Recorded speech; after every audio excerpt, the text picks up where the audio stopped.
All right. Well, hi, hello, and welcome to Threat Exposure Management for AWS. Why are enterprises moving to adopt this approach to cloud security? Now, today's exciting webinar is sponsored by Viavi and produced by Actual Tech Media. My name is Jess Steinbach. I'm with Actual Tech Media, and I am very happy that I get to be your moderator for this conversation today because threat exposure management is so important to understand, especially as we're considering the dynamic nature of cloud environments and the ever-growing consequences of a breach, right?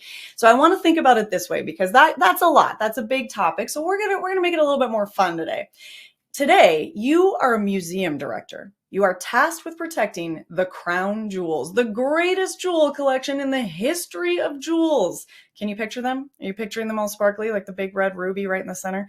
Okay, great. Well, so can all the jewel thieves out there, right? So it's your job to put in place all the best security measures, the bright green or maybe neon red laser beams flashing around, some poison gas canisters, that's probably a good idea, a weight-sensitive floor, you need heat sensors, uncuttable glass, uncrackable safes, probably a vent system that is inexplicably weight-bearing and big enough for someone to crawl through, all the best heist movie stuff. But in this heist movie, you, the master security planner for the Museum of World Treasure, you have a secret weapon. You have Viavi. And today we have the Viavi team here to explain how their solution will help you understand how attackers see your cloud environment, what assets might be at risk, all the fun and creative ways that innovative thieves could reach those crown jewels. And on top of that, Viavi will help you prioritize what to fix first in order to be sure that no Italian job, no Oceans 11, 12, 13, or 200 are ever getting past your defenses. So, my friends, get your spy goggles on, break out the throwing knives, and for any Boondock Saints fans out there, be sure you have your rope. I'm not even going to try to do that in an Irish accent. And let's get this show on the road. We have a few housekeeping points that are going to help you get the most out of your day here with us today. First, I want to draw your attention on over to the questions section of your webinar console. Now, this is the best place to get involved, get interactive, and post all of those insightful questions, the comments, the feedback, the ideas. We have a lot planned for you all today, including some demos, some Q&A. There's a lot to cover, and we want to be hearing from you as we go.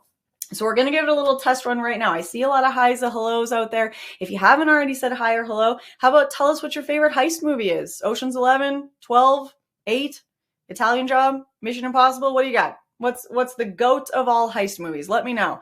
As a quick side note, that window is also going to be the best place to reach out and let us know if you do have any technical issues during the session.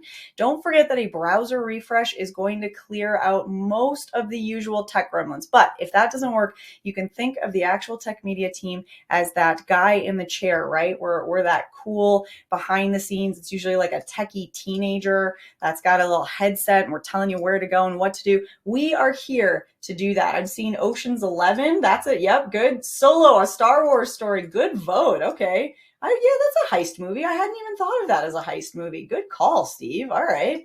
Coming in with the deep cut heist movie. All right. Well, we do have, besides some fun heisting coming up, we also have some great giveaways that I want to make sure you are aware of. So the very first one is we have a $250 Amazon gift card. You can see that on your screen there. We are going to give that away at the end of the webinar. In fact, I won't even make you crawl through an air duct and somersault onto a platform to get it. All you have to do is be here in live attendance during the webinar. Now, all winners must meet the Actual Tech Media prize terms and conditions. If you're not sure what those terms and conditions are, you can find them linked there in your handouts tab. Hi, Ed. Thanks for joining us from St. Louis. Ed, tell us what your favorite heist movie is real quick. That's the question of the day today.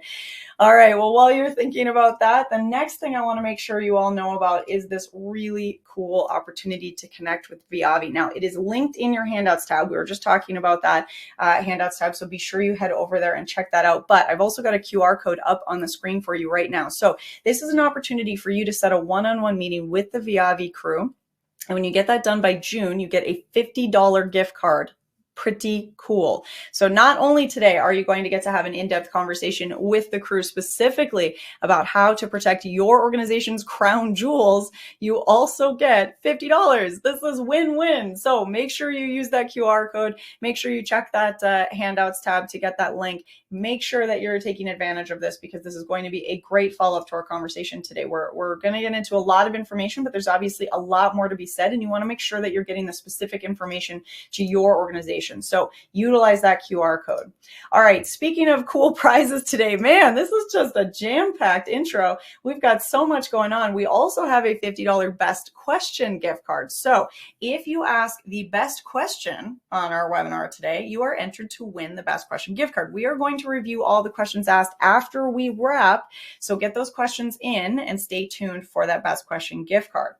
All right, well, that was it. That's all the things. We covered a lot very quickly, and I think it's about time to get into our awesome presentation because, boy, do we have a treat for all of you today. Today, we've got an all-star team, a dynamic duo here with us from Viavi, and that is, of course, Ward Cobley, Product Line Manager, Network Performance and Threat Solutions, and Steve Harwood, VP Cloud Security Solutions, both from Viavi Solutions. Steve and Ward, thank you so much for being here with us today. I am so excited to get into heist mode with you both. I want to get some dramatic music going, some lights, some lasers, all the things.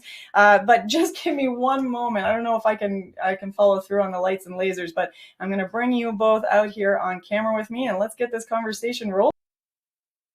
All right, Steve and Ward, thank you so much for being here with us today. I am so excited to get into this conversation. And Steve, we're going to get to you in just a moment because you have some really exciting demos lined up for us, and I can't wait to get into that. But Ward, before we start, I need your help with something. You ready? Okay, here's my problem. I am a huge heist movie fan. I love them. But I was thinking about it today as we came in for this webinar. I was thinking all about this cool heist idea that we've got. And here's the problem that I have, Ward. All of my favorite movies, I am rooting for the bad guy, right? Like, I love Danny Ocean. How can you not? I love that team. I want Mark Wahlberg to get all those tiny little Mini Coopers through that cool mansion. Even Nick Cage, I was so hopeful that he and Eleanor were just going to drive off into the sunset in less than 60 seconds. But this is not a movie. This is real life. And in this real world, in this conversation, we are in charge of protecting the crown jewels. I can't root for the bad guys right now, right? Yeah, and I'm with you, Jess. I'm very conflicted on this, right? Because I want Don Cheadle to blow stuff up. I Yes. want Charlize Theron to get the stethoscope out and crack the safe. But we got to flip it around today. We got to protect the crown jewels this time instead of stealing them. This is tough. This is very tough for me. I mean, I'm on board with it, but I still feel like there's some value in having this conversation from the perspective of the bad guys, right? I mean, this if we understand how Charlize is thinking and how she's going to crack the safe, then we can create a Charlize proof safe, right? Absolutely. Yeah. So we're going to think how they think. We're going to look at what it is that they do to conduct a successful heist. And then we're going to look at what it is that we can do to prevent the successful heist. And we'll kind of look at the three phases, if you will, of gathering up the blueprint information, looking for the vulnerabilities in the vault, and then using the security cameras to understand what's actually happened. So I think as we get into the discussion and we get into the demo, we can kind of borrow on that theme and kind of keep the story going in that direction, if that sounds okay. That sounds fantastic. I appreciate that. I am very much going to enjoy narrating this heist movie with all of you today as we go through those pillars. So, any good heist movie, we have to start out with getting to know our players, right? This is the part where we like flash Ward onto the screen and then it says skills and weaknesses, which I assume are none. You have no weaknesses and only skills. So this is the start of our heist movie and I want to get to know our key players. Let's start with Viavi. I want to get to know you. Excellent. Well, we'll certainly take advantage of that opportunity to explain our role in all this. So, for those in the audience that may not be familiar with who Viavi is, we are a global leader in communications, test and measurement, and optical technologies. Our solutions fall into the two primary categories that you see here: network and service enablement, and optical security and performance products. We actually celebrated a major milestone in 2023. It was a 100-year milestone for us. So again, if you haven't heard of Yavi, you probably have heard of some of the companies that are part of our legacy. The ones that just happen to stand out to me on this slide: Acterna, JDSU, Agilent, Finisar, Network Instruments, just to name a few.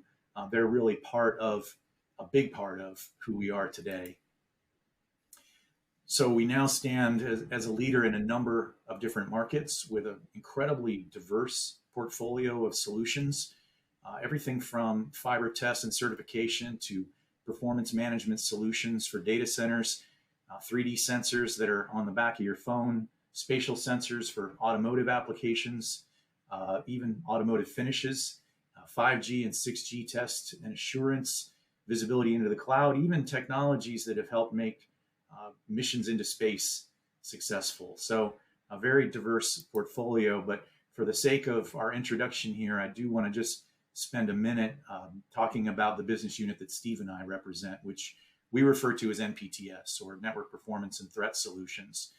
So I'll describe both our solutions and our value in these three words: identify, prioritize, and remediate.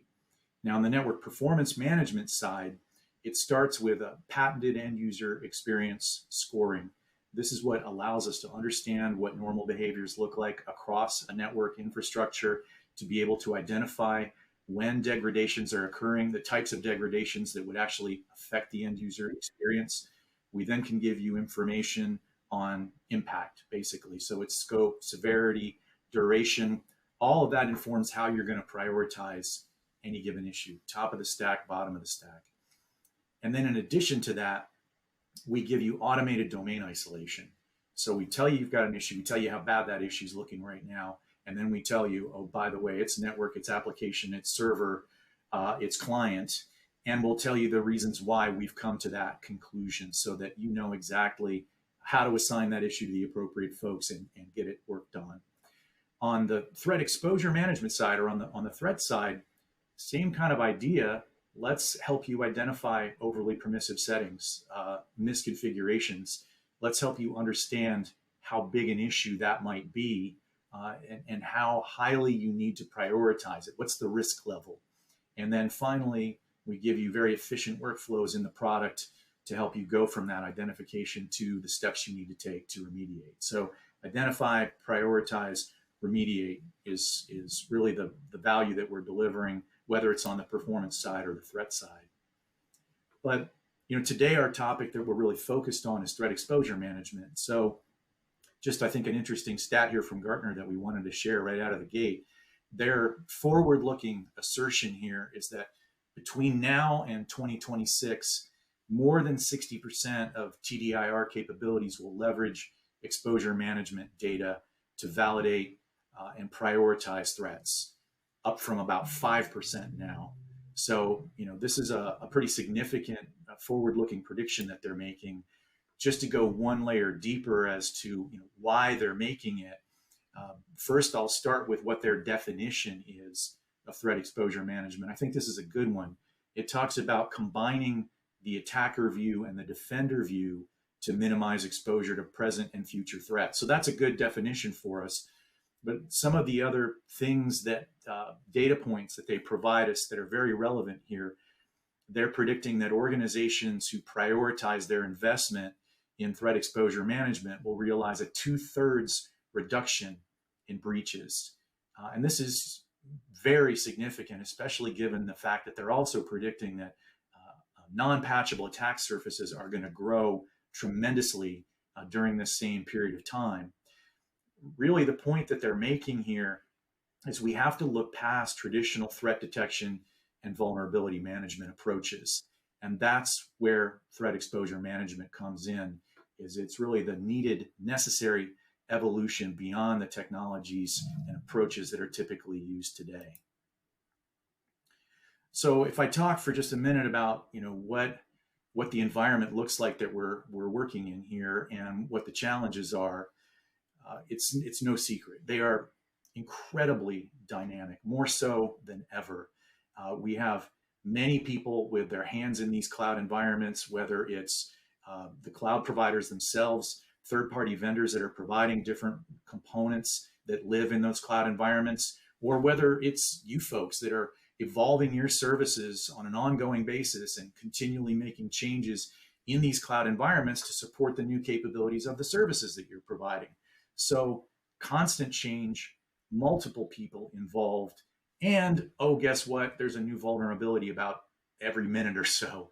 And so you put all this together and suddenly we've got an environment where it's nearly impossible for a person to just take simple manual steps to try to keep up. We've got to bring in automation to help us identify the blind spots. We've got to bring in automation to help us identify the exposures and prioritize the work that needs to be done to keep that attack surface shrinking instead of growing. So definitely a significant problem here that we're addressing. And the way that we're addressing it is through a platform we've recently introduced. It's called Observer Sentry. It's a SaaS-based threat exposure management platform that's designed to help you answer critical questions like the ones we see here. How do the bad guys see my environment? Where am I at risk? What's at risk? What are the attack paths that can be exploited? And at the end of the day, what matters is, what do I fix first? Where do I start? Because there's no shortage of things that are going to tell me about stuff I should look at, but I really got to keep the noise level down and keep the focus on the things that are critically important. So lastly, and before we kind of start shifting towards the demo, we just wanted to briefly describe the approach that we're taking with this solution, how we go about getting the information that we gather. The first thing that we start off with is our platform, our Observer Sentry platform, establishes a secure relationship with your AWS accounts. And from there, we leverage commonly available APIs to go look at security groups, access control lists, firewall rules, routing tables. So we gather all that, and as we gather it, we start to populate a graph database.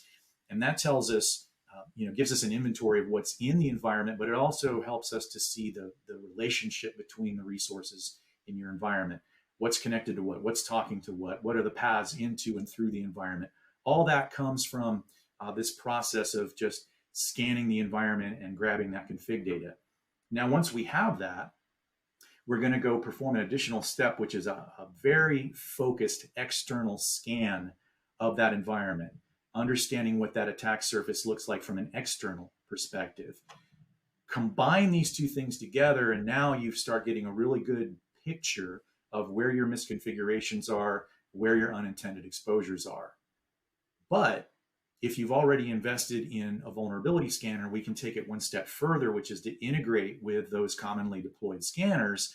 So now we can tell you not only what's exposed, but are there any known and unaddressed vulnerabilities on those exposed resources? We're looking for that toxic combination of, I got a path from the public internet to an exposed resource, and that exposed resource has a critical vulnerability. That's the thing that's going to get moved right to the top of the list. It's going to be prioritized the most highly.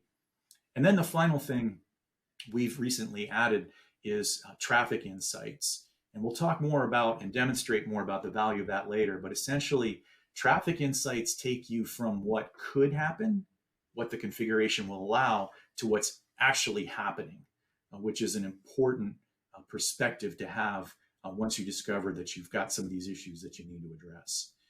So let me actually pause there for a second and see, Steve, do you have anything that you'd like to add on this particular topic before we move to the demo? Yeah, thanks, Ward. Maybe I'll just add a little color commentary to the how we do what we do. So we start off by asking for read-only access to a customer's AWS security audit policy. That's the standard policy most vendors use, and we request that access through CloudFormation. So we'll email you a CloudFormation template. It can be pasted into the command line or imported into the AWS console. It's a 5-minute process typically. You apply that against the accounts you would want us to scan. With that read-only access, what that actually allows us to do is periodically throughout the day, and I'll talk about that in a second, we'll connect to the AWS APIs. And what we're doing is we're pulling back a list of all assets, all relationships between those assets, and any vulnerabilities that Amazon Inspector might have identified if you happen to be using Amazon Inspector. If you're using one of the other third-party scanners like Tenable or Qualys, that's a separate 5-minute setup. You connect to their APIs and you're done. But what we do every scan period, though, is pull in all assets, all relationships, and that the vulnerability data. We put that into a graph database, and from there, what we begin to do every single scan cycle is we'll pull in every config item, every security group rule, firewall rule, access control list, and routing table entry, and we evaluate them from multiple outside sources. Today, those sources include the public internet, the restricted internet, one account to another account, or one VPC to another VPC. So we perform this continuous analysis, and the output from that exercise really is a list of findings that we generate. For each path into the environment from the outside, what we're doing is we're generating our own security finding. And with that, I'll show you in the demo, it's a list of these exposures. That's step one of our two-step process. So now we've got this perfect model built of your AWS environment. The source of truth is AWS themselves. And what we then do is step two. From the internet, from our own SaaS platform, we'll then selectively scan the hosts that were exposed only on the well-known port ranges that were exposed. So think of this as a continuous, automated, smart pen test. So what we're doing is we're actually accomplishing multiple things with the secondary scan. We're eliminating false positives where you might have a mitigating control in place, like a Palo Alto or some other type of firewall in the middle. The other thing we're doing is we're finding the subset of IP services that are actually turned on and responding. This is what's being advertised on the internet. So this is where we're exercising those firewall rules, eliminating the false positives, and we're finding what's turned on.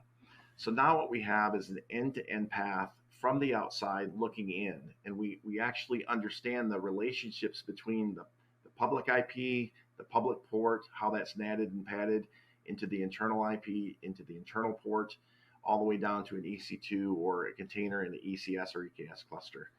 So we've got this visibility end to end, and that's probably a good spot to transition into the demo so I can show you what that looks like. Okay, so now that we can see the demo screen here, let me just mention that the scans that we do are on a configurable basis. So typically in a large environment, you might scan it once or twice a day, so every 24 or 12 hours. If you can scan it every 8 hours or every 6 hours. If you're in a tiny environment, you could scan it hourly if you really wanted to. The scans themselves only generate kilobytes of data, and they won't drive up your cost at all with AWS. We're actually asking AWS about your account out of band. We're asking them directly. We're not in your accounts per se. But you run the scan, and after the completion of the first scan, that whole process could take 15, 20 minutes, or it could take up to an hour. But once the scan is complete, this is the screen that you would see if you log in to Observer Sentry. We're presented with this summary dashboard. On the left, what we do is we characterize your basic exposures, and we divide them up into 3 of the 4 sources that I mentioned. We're listing the exposures to the public internet. We're listing the exposures to the restricted internet or limited internet. Think of these as named IP addresses or CIDR blocks of IP addresses. And we also summarize cross-account exposures between one or more of your AWS accounts. We don't summarize the VPC to VPC exposures, typically because there may be hundreds or even thousands of them, and that's more of a tactical troubleshooting exercise. Not all exposures are bad. Some of them are a normal course of doing business, and we allow you to flag the ones that are allowed, and you can flag them as exceptions. You can also flag the other the exposures that you identify as being waiting a remediation, or you can put in notes, things like that. So we have a workflow associated with this. So the left side is your general exposure publicly or externally. In the middle, what we're doing is we're summarizing the subset of those exposures that have very critical vulnerabilities. What we do is we're taking a look at what the third-party vulnerability scanner identifies as critical, and we're adding our own layer of prioritization on top of that. Ward will talk about some of those details. But the idea here is that you now have an exposure path, and somewhere along that path, you've got a very particular type of critical vulnerability that that leads to greater risk, essentially. So we summarize that in the middle. These are your two top-down approaches. Over here on the far right, or in the upper right, we have a top 5 risky workloads widget, and that's where you've got that bottom-up approach, where we're continually analyzing the riskiest workloads, and we're bubbling those up to the top. In this demo environment, we've got 2 AWS accounts. We've got a number of subnets, VPCs, things like that. But let's take a look at it now. So I'm going to click on this this widget here in the upper left, and I'm going to basically look at our external attack surface for AWS. So if I knew nothing about your account and we ran that scan, the first thing what we do is we come in here and we look at this operationalized diagram of your environment. Sentry automatically builds and maintains these graphs. This is a very detail-oriented view of your exposure. Keep in mind here, what we're focusing on is this filter here, what's exposed to the public internet. So this graph represents everything that's exposed to the public internet across all these accounts. Now, by default, we have this concept of grouping turned on. I could turn all groupings off, and I could see things from a streamlined perspective, a pure connectivity perspective. I'll come back and revisit that. But these groupings here will make sense to engineers and architects who are, working inside of AWS daily. I can turn off some of these selectively, so I can look at multiple accounts. I could pick and choose which accounts I want to look at any given time. I can change my source of analysis. I could say I want to see not public internet exposure, I want to see cross-account exposure. Click the button. Now we've got one account compared to the other account. What kind of exposure do you have between these accounts? I can also simplify this view by turning off some of these groupings, if it makes sense. I'll just click on a couple here to show you. The UI is very responsive, but it puts things in the context that people can actually understand and immediately look at and identify misconfigurations and overly permissive settings. The idea here is that this, especially when you get into multi-account scenarios, the environments are too dynamic, and people, what they're operating off of is a vision in their head of the as-designed system. What we're showing people is the as-built system, as determined by reading those latest configs within the last scan. So let me go back to just public internet facing exposure, and I'll turn my groupings off here. And what I have now is just a topology oriented view of my exposure to the public internet. You'll see the AWS infrastructure there highlighted. I can click on any of these devices, and what happens is I've got details tabs that pop up on the right. In this case, I've got a stack of details tabs. The first tab really summarizes information about the host itself. This is an EC2 instance. I've got information about the ports that are running on this instance, the network interfaces that are configured, the security rules from both an inbound and outbound perspective, as well as tags that may be used. I can click on this details tab and see details that are actually in our graph database. That's more for your troubleshooting or deeper reference. I can look at the vulnerabilities tab, and not only can I look at all the vulnerabilities for the host as identified, in this case by Amazon Inspector, got 127 of them here.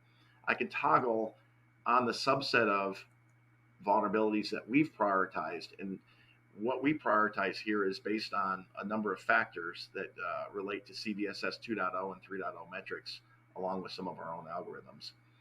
So you've got details on the vulnerabilities. You've got details on the paths that are exposed here and how they're exposed. We go through this hop by hop, presenting it in a way that's easy to consume and easy for people to understand and take action. And lastly, Ward will be visiting this. This is our traffic tab. But let's go back to the just the graph itself. This is a 30,000 foot view, so to speak, of multiple accounts showing you the permitted connectivity inbound from the outside. And again, the outside in this case is the restricted, or the public internet rather. Now, what we can do here is look at some of these other tabs across the top. So if I wanted to look at just a pure asset or inventory perspective of what's exposed externally in my environment, that's the resources tab. This lists each and every resource that in some way, shape, or form is exposed to the public internet. I've got details about the host itself, how it's exposed. If it's beyond just the public internet, this one happens to be restricted internet and cross account. We summarize information about the vulnerabilities, the traffic, a lot of details here. If instead you wanted to actually take a vulnerability perspective, this is where we're going to help you prioritize the vulnerabilities from your third-party systems. Most companies are 6 months behind and tens of thousands of vulnerabilities behind. What we do is we present vulnerabilities that are exposed externally, and that should help you prioritize how you remediate them. So this tab is essentially showing us every vulnerability that's exposed to the public internet. So you can sort through this list. If I go to the exposure tab, what we're showing you is our findings. When I mentioned that we're doing a scan and building, analyzing all those paths into the environment, the output from that process is this list here, this list of exposure paths. So we summarize each one of these as a unique row in this table. These rows correspond directly to the lines in the graph. This is what your team, whether you realize it or not, has permitted, either explicitly permitted or implicitly allowed through a misconfiguration into your environment. So that's summarized here. And then finally, we've got the service port tab. All paths terminate on a port, whether that's a port on an EC2 or a port on inside of a containerized environment like EKS or ECS. In this case, I've got a number of ports exposed to the internet. I want to start with some of my riskier ports like SSH, and I'll just begin to triage here and look at not only just the exposure, but the hosts that are exposed. We show you how we've identified that this is exposed. Just because there's a wide open security group rule that's allowing all 65,000 ports to be exposed doesn't actually mean there's anything there. What we're doing is we're confirming with an active scan, this little Pac-Man looking icon. So we'll show you whether it's the firewall rule or just pure AWS configuration in a security group rule. We'll show you how we verified that, how we've eliminated the false positives, etc. So the graph itself is powerful. Any piece of data that we bring into the environment, we can use to filter that graph. So for example, just to pick on vulnerabilities again, because that's a common use case.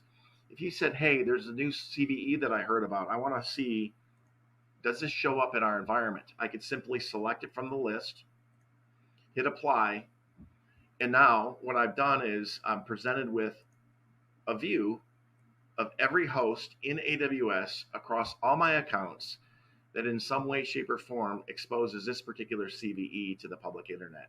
And not only do we just give this to you in a list, we show you exactly the paths as determined by the various configurations. And this really ultimately shows you the path that a hacker could take to reach that vulnerability. So very powerful way to look at your environment. I'll go back and clear the filter here. We have, this will probably be the last thing that I mentioned here. We have a query library. What this does is it allows you to ask our system about your environment. So for example, if you didn't want to have to log in and look for exposures, you could just leverage one of our pre-built queries in our library. You could either edit it directly, you can modify it, you can clone it, or you can make up your new one, a net new one from scratch. But the idea here is that in very simple logic, we can define things that we're looking for. Think of this as your policy engine. So I could say, show me everything that's exposed publicly that is also confirmed to respond to an active scan from the internet, but don't tell me about port 80 and 443 because those are things that I don't care about. So that is our query library. You can turn on notifications. Going back to the last screen. Okay, now the last thing I'd like to show you is how we can produce a simple report on this, this external attack surface. So based on the filter here, I've got public internet selected. All I have to do is click on this tab here in the upper right, and I'll just run a report. Now, hopefully you can see my report here. I could share this report as a link within Sentry so other Sentry users could examine this. I could print this as a PDF.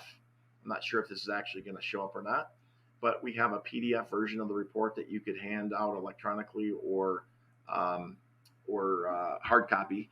You could hand it to an engineer. It's detailed enough for somebody to go take action on. It's easy enough to understand that you could hand it to a C-level exec or a board of directors and say, hey, I can prove to you definitively that our AWS environment's completely locked down and we don't have any unauthorized ports exposed to the internet. In this case, we happen to have 37 things exposed externally. So let's take a look at them really quick as we wrap this up. My filter is public internet. I'm showing a list of all the ports that are exposed, the protocols that are exposed. I've got a summarized list of each of those exposures. Each one of these is a hot link to the report where I can look at more details. When we're doing our scan from the internet, if there's something that responds with the UI component, what we'll do is we'll grab a screenshot of that. So what we're showing you is what the hacker would see if they were probing your environment. Very often this can help folks take immediate action and go close down some of these exposures. Whereas just showing them an open security group, they might not move quite as quickly. So I'll just take a quick look here. We'll pop into one of these findings for Jenkins. I've got a Jenkins code repository. It's exposed wide open to the internet. It's unauthenticated. We see Jenkins on the internet quite a bit these days. I think that's a byproduct of COVID and DevOps folks working from home. But you don't want to leave your code base exposed to the public internet. So with this particular finding in the report, I can look at a single path view from the internet all the way down to, in this case, an ECS task or container. We've evaluated 9 hops of AWS infrastructure. 6 of those hops are configurable, so we provide hot links. Here are these little arrows. I can launch directly in context into my AWS account.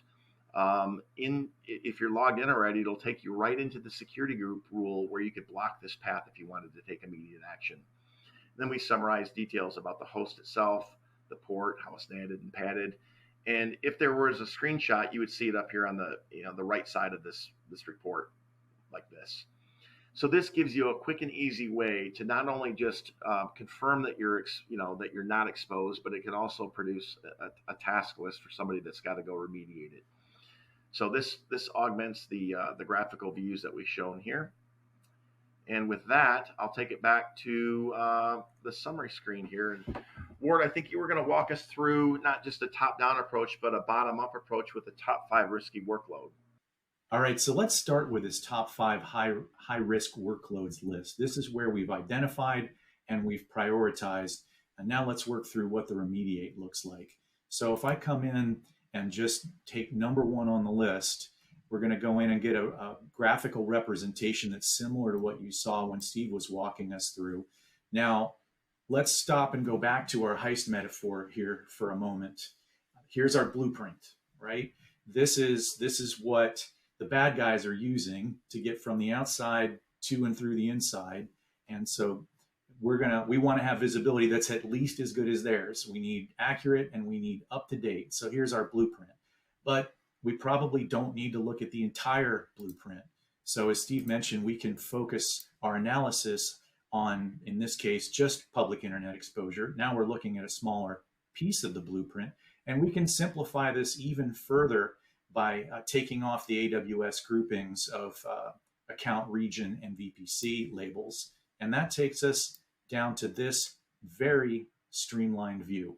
This is just the piece of the blueprint that we care about. And it shows me the path from the outside into where the vault is. So Jess, if we go back to what we talked about earlier, I know what the blueprint looks like. What's the next thing I want to look at? Okay, good. I like this. This is a quiz. Excellent. I'm ready. We have our blueprints. So the next scene, if we were in our heist movie right now, Ward, would be that scene where now they turn the blueprints into like the cool 3D model, and we all have little toys that represent ourselves, and we're like walking the tiny paper dolls and toy cars through the model and identifying like who's going for the safe, right? You know, timing it all out. This is the phase we're at. Am I right? Absolutely right. And don't forget, this is the point in the plot development where we introduce our expert safecracker that we brought Ooh. out of retirement, no doubt. Yes. And our expert safecracker knows all about this particular safe or this particular vault. They know it's the Acme Vault Model 985, and it has a little known design flaw that can be exploited in order to get to those crown jewels. So now we've gone from blueprint to tell me more about the vault. And so as we now start clicking on this EC2 instance that has been tagged as a crown jewel resource, we get some more vital information here. We've already seen, several folks in our audience have probably already noticed the fact that there is a direct path from the outside to the inside that probably shouldn't exist at all, right? So if this is like an unlocked door in the museum that's allowing me to walk right in through the employee only entrance and go right down to where the vault is. So got to get rid of that path. That's one issue. That path also happens to expose port 22. That's a bad thing in most environments. And so we can go right down here, see the path. We've got hyperlinks that would take me right back to my AWS console. I can modify the security group on that EC2 instance. I can modify the config on that AWS gateway. I can get rid of that path and I can get rid of those port 22 responses. But now if we go back to this EC2 instance for a second and we look at the vulnerabilities, here's where our safecracker is going to go, oh boy, I know how to get inside this vault because we do have unpatched vulnerabilities, which Sentry has prioritized the most important ones to look at. So that's kind of our phase two. We got the blueprint. We understand the vulnerabilities. Where do we need to go from here, Jess? Yes, because this is the tricky thing. Every good heist movie has like a twist, right? There has to be a crazy twist that's thrown in. And so one of the favorites is you're going for the crown jewels, you're all set to, rob the museum, you've got your blueprints, you've now timed out who's doing what and who's dancing around lasers while someone else is getting lowered from the ceiling and someone else is outside in the truck with the, keyboard thing, right? We've done all the things, but if we can do all of these things, then someone else can maybe do all of these things. So crazy heist twist. What if the jewels we're going for have already been stolen? How do we make sure? How do we know? And that's the moment, the white knuckle moment in the movie where the museum owner runs down to the security operations center and says, "Show me the cameras." Right? He's figured out the blueprint. He's figured out the blueprints were stolen. He's figured out that the retired safecracker is back in business and they found the design flaw. Now am I the first to know or am I the last to know? And that's where traffic comes in. That's where traffic is critically important. This is our CCTV feed. This is where I'm going to figure out, am I going to be looking at a picture of an open, empty vault and 4 people walking out the back door with really heavy briefcases? Or am I going to be looking at a nice secure vault and have time to go and figure out how to get the employee entrance closed and get the vault properly secured? Traffic is that piece of the puzzle. So in this case, what we're looking at are all of the established inbound connections and connection attempts, all the established outbound connections and connections attempts. And then I can look at a subset of traffic just by clicking on a service like SSH in this case. I can see just the traffic associated with that port and service. So here I see a number of different devices that have tried to establish connections in the inbound direction. Most of those were successful. If I look down through here and I say, okay, I don't know what this address is, but I want to find out more about it, we can pivot right from here to something like VirusTotal. And we have a built-in integration and pivot point here that allows me to go in and say, well, what does VirusTotal know about this IP address? Well, unfortunately, the news isn't good. We've got 16 vendors that have flagged this IP address as malicious. So this immediately tells me I've got a cause for concern here that I need to go look at in more detail. We've got a bad guy. that's gotten into the vault. And so now what we probably would want to do would be to go into more of a forensic traffic analysis mode. I want to actually go in and see all of the traffic to and from this EC2 instance during this time frame. And here's where we take you into our Observer Apex application and allow you to go into forensic analysis mode.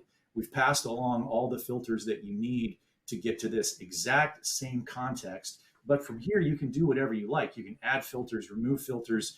You can pivot your analysis in any direction that makes sense to you so that you can truly understand, what happened once people were able to get in and access this resource.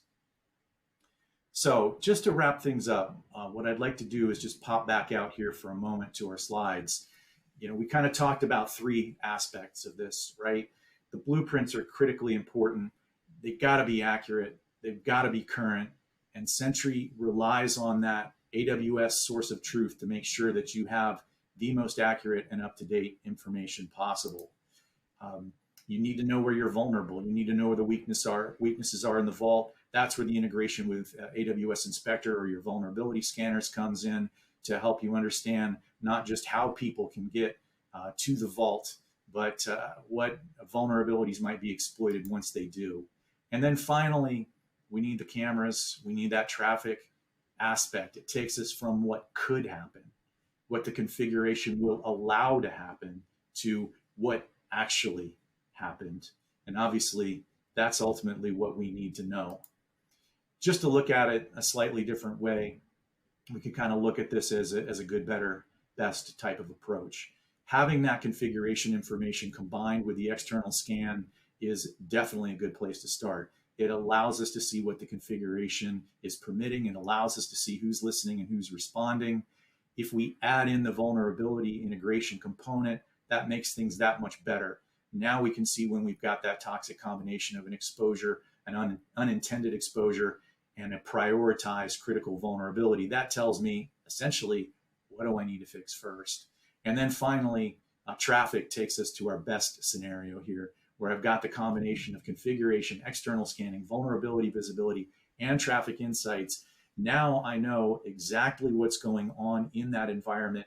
I can do a forensic level analysis if a breach has occurred, but hopefully I can figure out that I figured this out before the bad guys did. I'm going to secure the vault. I'm going to make sure that their blueprints are no longer any good to them. And I'm going to make sure that the crown jewels in my museum have been protected for future viewing pleasure by all of my museum patrons. So with that, I think we were going to perhaps segue over to some questions and answers, Jess? Yes, we definitely are, Ward. You have successfully brought us through navigating this wonderful heist movie. Thank you to Steve and Ward for that. This has been a lot of fun. I feel like I never thought I would root against Charlize, but here I am rooting against the heist team. And I think we nailed it. If this was the heist movie, this is now the scene, the Bellagio fountain is going behind us and it's shooting up and the dramatic music is swelling and one of us is eating chips inexplicably and then we walk slow motion away into the sunset. And that is the beautiful dramatic conclusion of this heist protection, which means it is time for Q&A. Are you guys ready to dive in? Absolutely. Let's do it.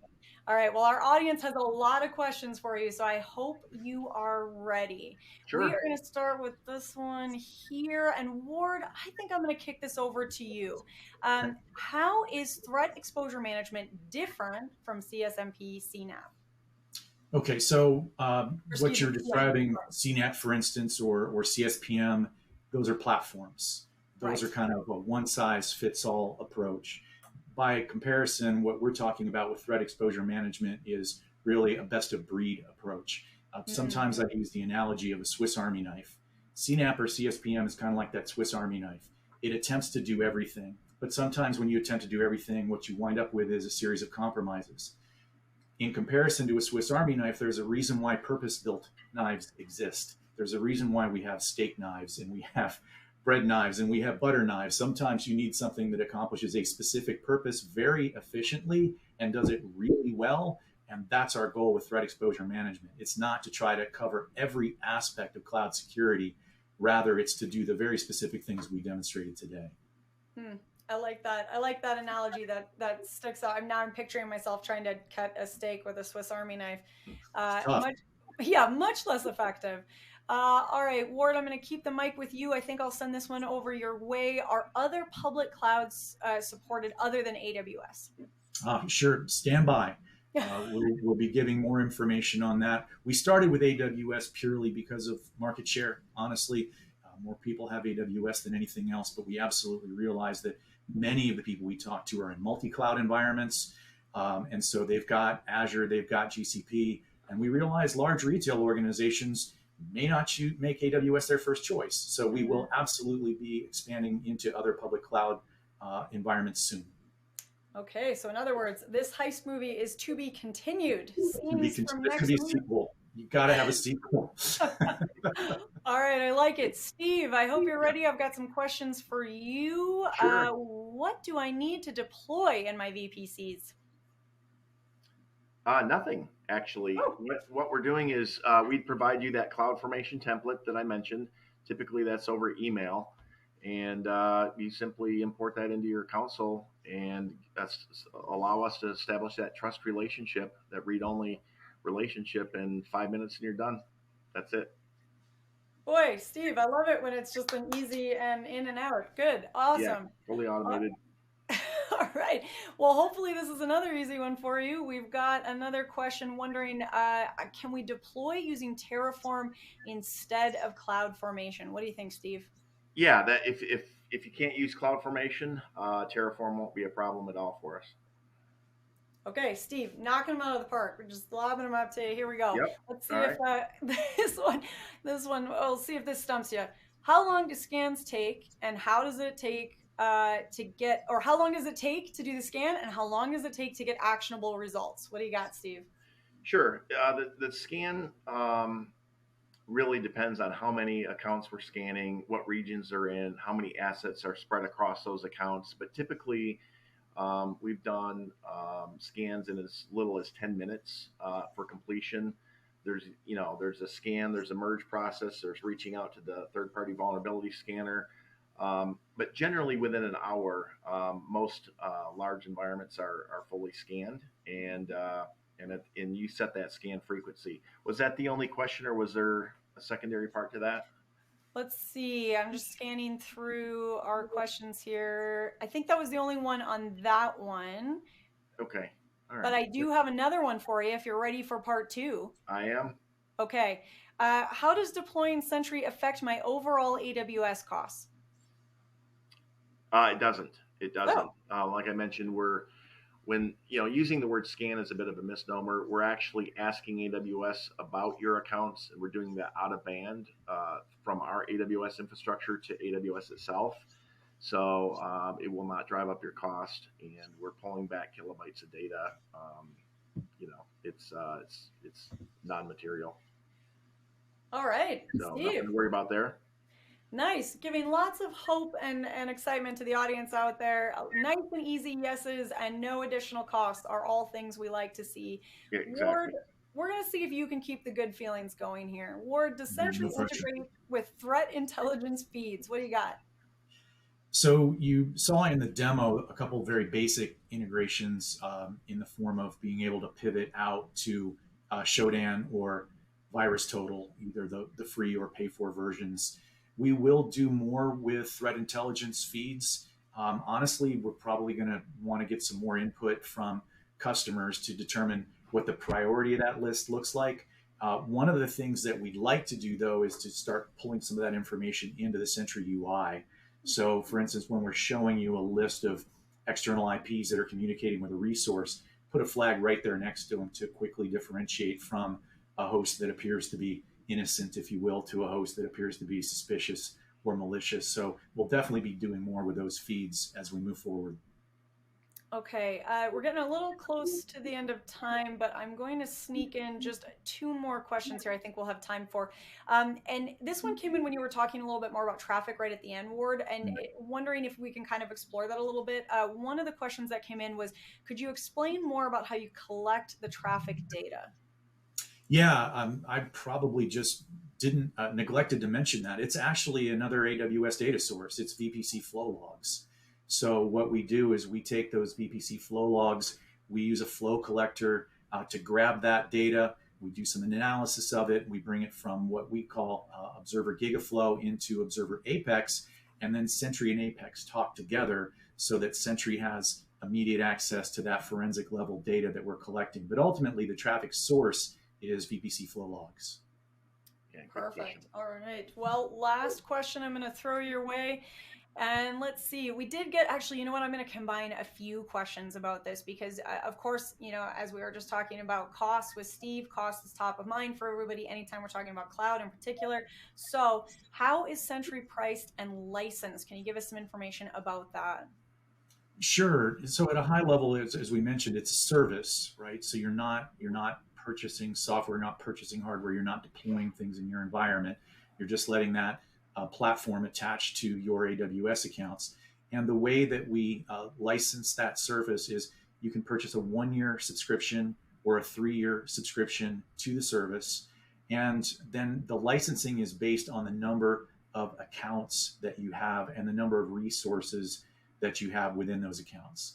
So we have, for instance, like a starter bundle for smaller environments or just to kind of, get your feet wet. It's a single account with 100 resources or less. And then we have some larger bundles that start taking you up to, for instance, 5 accounts or 500 resources. And then you can add from there.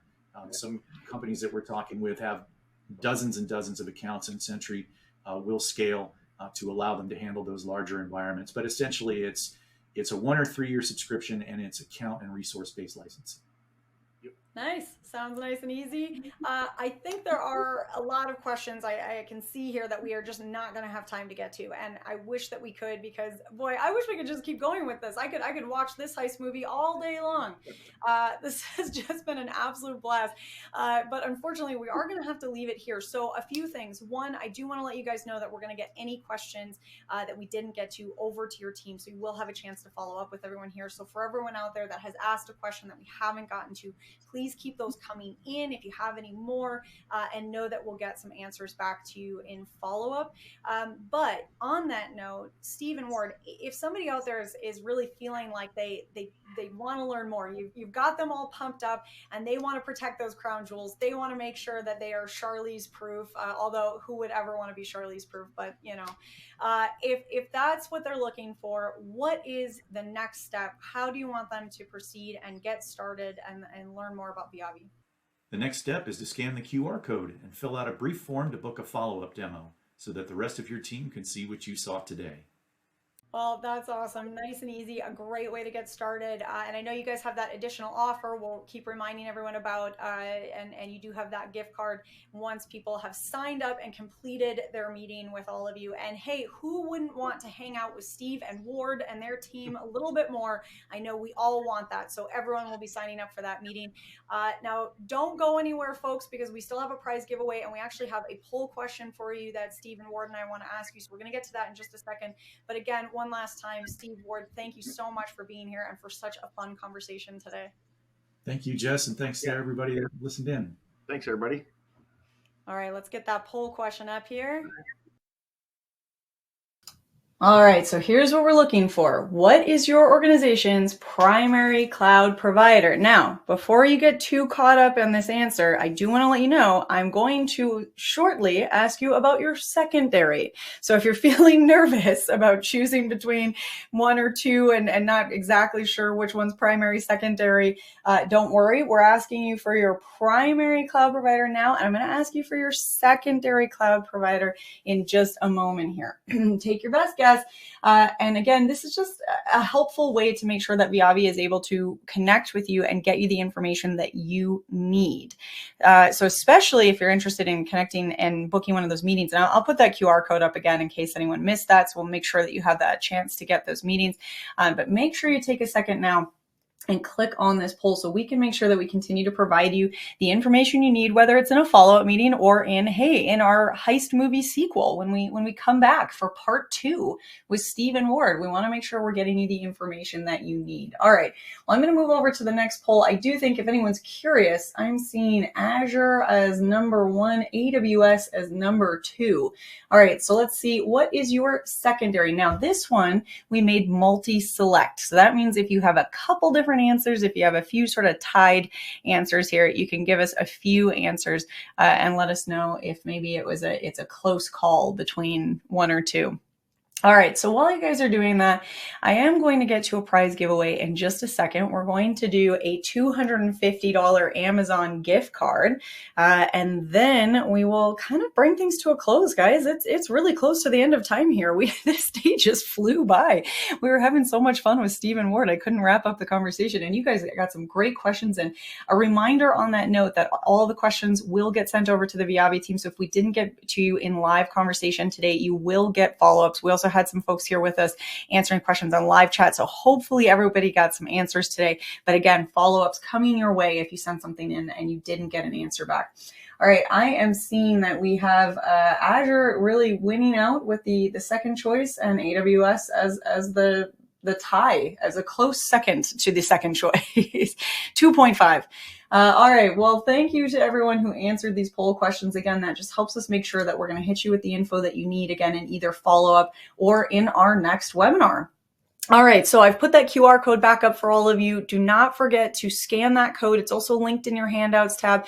Make sure that you're signing up for those meetings. Again, when you complete that meeting by June, you get a $50 gift card, plus you get to hang out and have an in-depth conversation with Viavi, which, as we just heard today, is going to be fun and entertaining. You're going to get some insight. You're going to get some information that's going to make you feel better and more equipped to tackle these issues. So this is a great follow-up to our conversation here, because we're just scratching the surface. You know, this was part 1 of 3. Every good heist movie is a trilogy, right? So there are many more conversations to be had, lots more to learn. So make sure you're scanning that QR code. While you're doing that, I will give away a $250 Amazon gift card to someone who is here live, present, and lucky at the webinar. And that live, present, lucky human is Sean Walton from Virginia. Sean Walton from Virginia, you have won a $250 Amazon gift card, and we will follow up with you after you wrap. So stay tuned for that. All right, well, I hate to say it because this has been a great day, but that is going to have to bring us to a close. So on behalf of the Actual Tech Media team, I want to once again thank Viavi for making this webinar possible, especially to our incredible speakers here with us today, Steve and Ward. Both of you have given us so much to think about. The demo was so exciting. It's been a lot of fun chatting about different heist movies and how we can Charlize-proof our organizations as much as we ever want to do that. And that brings me around to all of you out there with us today, sending my biggest high fives and big gold stars to everyone out there in the audience. Thank you so much for making this conversation possible. I have loved being able to chat with all of you today. I know that sometimes, and we talk about this a lot, right? When we're really in the thick of things, when things are happening very quickly every day, sometimes it can be hard to take that step back and to think strategically, to take the time to learn about new solutions or think about those proactive approaches. And it's so important that we give ourselves space and time to do that, because that is how we can get that threat awareness. That is how we can get that peace of mind that we're all looking for, is putting in a little bit of time now, having these conversations and setting ourselves up as we move forward through this ever growing and complex world that we live in. So thank you for taking the time to join us today. It has been a great conversation. I hope that we will get to chat again soon. And until then, I hope you all have an absolutely beautiful end to your day.